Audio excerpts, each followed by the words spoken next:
Hi guys, welcome back to Coffee with the Authors. Today I want to talk about something I've mentioned several times before, which is the importance of educating yourself on the industry. But instead of just saying that it's important, or instead of giving you some kind of vague advice about, keep up on who's buying what and where, I want to give you some kind of nuts and bolts advice about how to do it. And the good news is, much of it's already kind of been done for you if you know where to look. Okay, so check this out. Let me read something to you.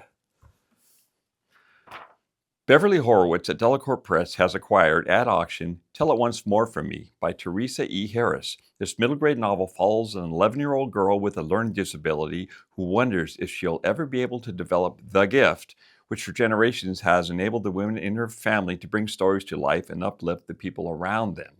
Publication is planned for summer 2025. Chelsea Eberly at Greenhouse Literary Agency negotiated this deal for U.S.-Canadian non-exclusive open market rights.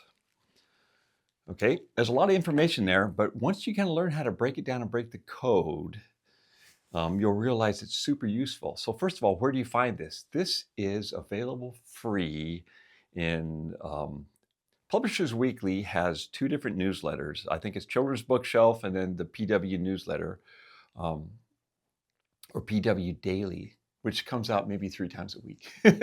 Publishers Weekly Daily comes out 3 times a week.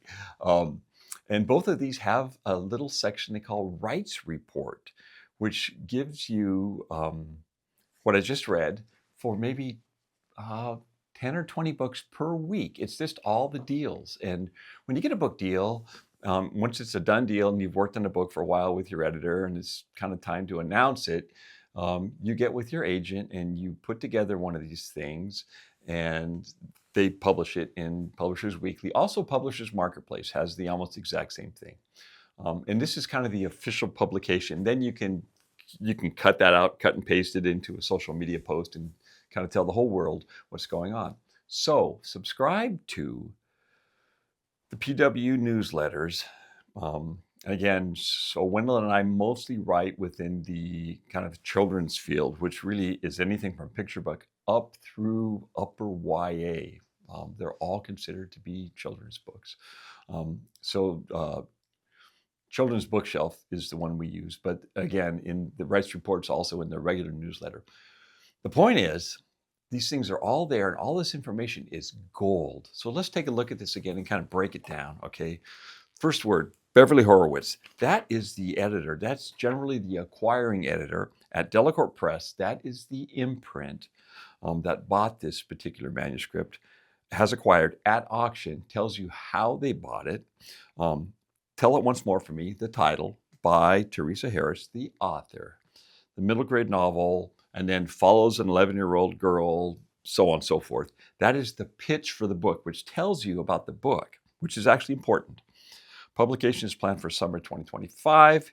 Chelsea Eberly, that's the agent, at Greenhouse Literary Agency, that's the agency, of course, negotiated this deal for U.S.-Canadian non-exclusive open market rights. That's the type of deal they did. And sometimes in Publishers Marketplace, they'll say it was a good deal or a nice deal or a very nice deal, and that's code for certain amounts of money, like up to $25,000, $25,000 to $50,000, $50,000 to $100,000, $100,000 to $200,000, $200,000 to $500,000, over $500,000.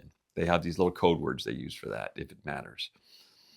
My point is, imagine you read these for 20 books across the industry every week.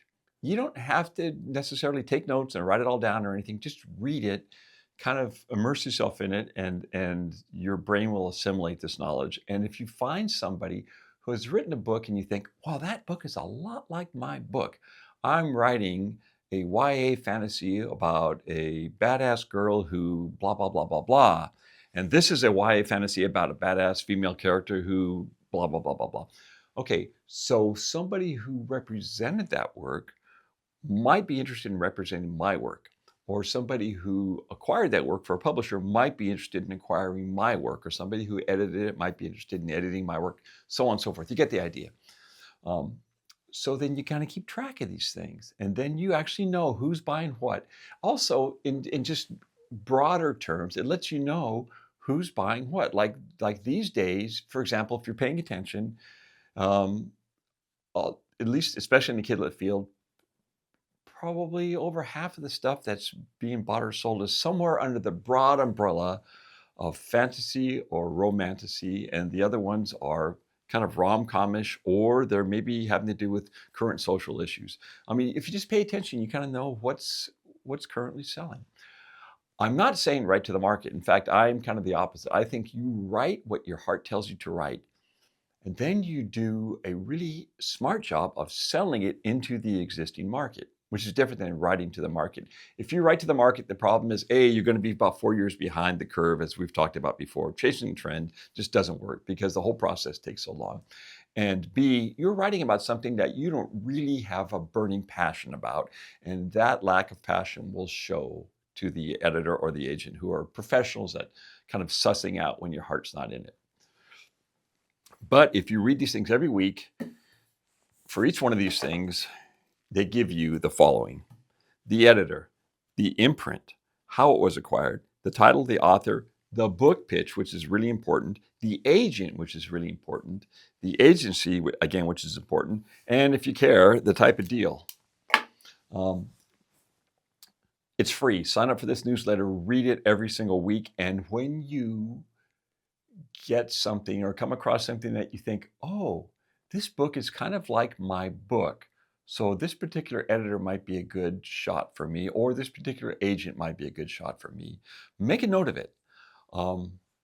That's kind of how I got my last book deal. Was I read a book, and I ended up realizing whoever edited this book would probably like my manuscript because there were some similarities, not in plot, just the general vibe. It was like if someone loved this book, they might love my work because it kind of fits in the same universe, just kind of overall vibe-wise.